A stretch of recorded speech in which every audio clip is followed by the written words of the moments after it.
Nous avons vu la forme de récepteur cohérente et maintenant nous allons passer à travers la mathématique qui décrit la manière que cet récepteur nous permet d'avoir l'accès à la phase et à l'amplitude. Donc, je fais référence encore à cet excellent article qui donne beaucoup plus de détails sur l'analyse mathématique. Donc, nous commençons ici avec le format de cette récepteur cohérente. Et j'ai remarqué avant que le coupleur 2 par 2 introduisait un déphasage qui est très utile pour nous. Donc, qu'est-ce que je veux dire par ce déphasage? Est-ce qu'à la sortie en haut, il y aura un résultat qui est proportionnel à la somme des deux entrées, et dans le deuxième signal de sortie, il y aura un signal qui est proportionnel à la différence. Donc, un à la somme et l'autre à la différence. Bien sûr, si nous faisons qu'une détection de l'intensité, cette différence, ce déphasage n'aurait aucun effet, mais étant donné que nous allons toucher directement le champ électrique, ça va être très important pour nous pour avoir accès à la phase. Donc, je vais juste mettre ici en bas maintenant les équations pour la sortie du coupleur en haut et le coupleur en bas, les deux sorties, qui sont une fonction de signal reçu et l'oscillateur local. Donc, je sais que ce signal, chacun est incident sur un photodétecteur. Et le photodétecteur, c'est un composant de loi carré, donc ça veut dire qu'il va mettre le champ électrique au carré pour livrer l'intensité. Donc, il y aura, par exemple, si nous prenons l'exemple en haut, il y aura l'intensité du signal, de signal reçu, il y aura l'intensité de la laser locale, mais au cause du battement qui se fait à le photodétecteur, d'avoir la somme des deux le signal et l'oscillateur local, il y aura aussi ici un terme qui est proportionnel à le module de signal, le module de laser local, mais aussi à le cosinus de l'angle entre les deux. Donc, on voit ici, c'est la partie qui est importante, c'est qu'il y aura un terme à l'intérieur proportionnel au cosinus. Et nous aimerions isoler ce terme-là pour finalement avoir accès à l'amplitude, à la phase. Bien sûr, ici, il y aura aussi un terme qui est proportionnel à l'amplitude, mais nous mettons notre attention maintenant à la phase qui est la partie difficile à récupérer. Donc, on va donner des noms maintenant à cette phase pour les deux signaux à l'entrée. Donc, sigma sig, ça veut dire la phase du signal, et sigma L, ça veut dire la phase de l'oscillateur local. Donc, le battement va nous donner un terme qui est proportionnel à la cosinus de différence de cette phase-là.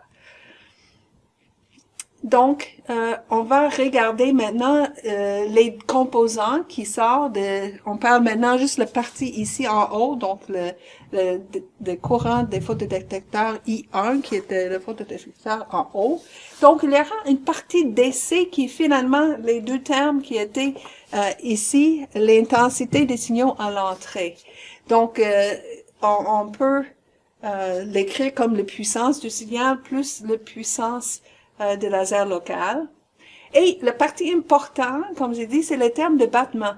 Et le terme de battement, je vais le réécrire ici, c'est comme le racine carré de le produit de puissance du signal et de l'oscillateur local. Et le cosinus, il y aura nos deux termes qui sont les phases du signal, les phases de l'oscillateur local. Mais bien sûr, le oscillateur local et le laser utilisé pour la transmission ne sont pas nécessairement exactement la même fréquence. Donc, c'est pour ça que nous avons le terme ici, qui est les fréquences intermédiaires. Donc, c'est un peu le décalage de longueur d'onde est relié à cette différence cette fréquence intermédiaire.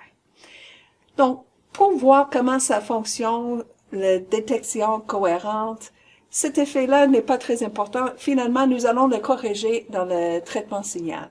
Donc, pour notre interprétation maintenant, je vais juste le mettre à 0 parce que, comme j'ai dit, ça peut être éliminé facilement et pour comprendre le fonctionnement ou la raison d'être de toute cette forme pour la réception, c'est plus simple de le mettre à zéro. Donc, nous continuons maintenant avec une autre interprétation, est-ce qui est interprété que c'est exactement la même longueur d'onde pour la réception. Et ça, on appelle le cas homodine. Des fois, le terme homodine, ça peut être utilisé dans différentes circonstances, mais disons que homodine veut dire que c'est exactement le même laser ou c'est exactement sur la même longueur d'onde. Donc, pour simplifier notre réflexion, nous supposons que la fréquence intermédiaire est zéro. Donc, notre partie importante, le terme de battement, maintenant, c'est proportionnel à la cosinus de la différence de ces deux phases. Donc, je vais faire une autre approximation et maintenant, je vais supposer que la phase de l'oscillateur local est zéro. Encore une fois, nous allons, dans un vrai système, utiliser le traitement signal pour suivre la phase et l'éliminer, cette dérivée de phase de l'oscillateur local. Une autre interprétation est que nous utilisons un laser de très bonne qualité. La largeur de raie est vraiment faible et à cause de ça, on peut négliger le changement de phase de l'oscillateur local. Donc, pour toutes ces raisons et surtout pour simplifier notre réflexion, nous allons supposer que nous avons finalement pas de déphasage dû à la laser local. Donc, ici, j'ai juste la phase du signal. Donc, j'ai parlé jusqu'à maintenant toujours de la sortie de photocourant pour le photodiode en haut. Donc, qu'est-ce qui arrive pour le photodétecteur en bas? Mais c'est presque identique. La seule différence, c'est le déphasage de 180 degrés. Donc, la seule différence, ça va être le signe ici qui change à un négatif au lieu d'un positif. À cause de cette introduction d'un déphasage de 180 degrés, ça change le signe ici avant la cosinus. Donc, I1 et I2 sont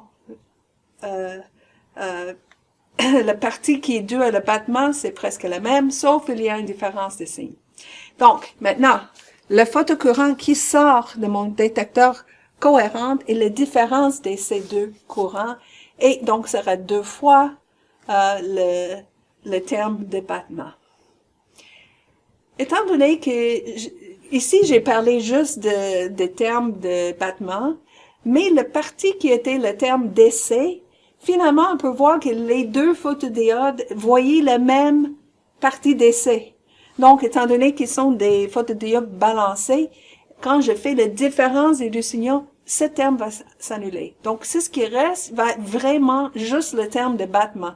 Donc, c'est ce qui sort de I, il est vraiment juste ce terme de battement qui est proportionnel à la cosinus de la phase du signal. J'attire votre attention sur le terme ici qui est la puissance de l'oscillateur local. Donc, étant donné que la communication en général, c'est avec distance, il y a des atténuations dues à la distance qui est traversée, c'est très probable que la puissance du signal est plus faible que la puissance de l'oscillateur local. Donc, finalement, étant donné que cette photocourant est proportionnel à le produit, le racine carrée de produit des deux puissances, ça veut dire que l'oscillateur local, effectivement, il donne un gain au signal. Donc, je peux avoir un assez fort oscillateur local qui va me permettre à augmenter la sensibilité de la réception. Donc, maintenant, nous avons finalement une branche pour le cosinus. On a tout ce qu'on a fait, c'était l'analyse de comment avoir un signal qui est proportionnel à la cosinus. Donc, qu'est-ce qu'on fait pour la deuxième branche, mais c'est juste copier-coller. Donc, on prend notre solution ici en bas, qui nous donne une solution qui est proportionnelle à la cosinus de phase du signal, et nous allons le répéter.